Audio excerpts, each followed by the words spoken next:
Sparking Zero's finally out. Well, it has been for a while. But if for whatever reason you don't have it yet, I'm gonna tell you whether it's worth getting.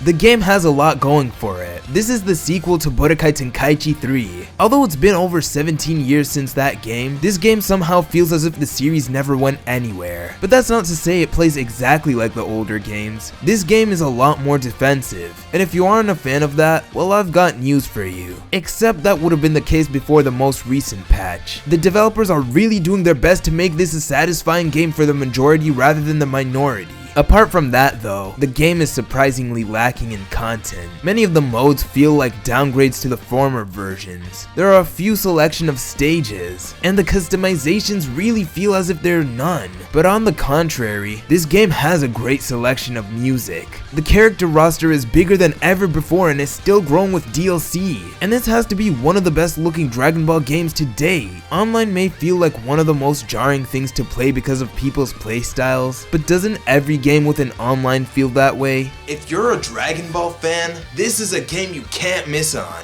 And if you want a more detailed review, check out my video on this game.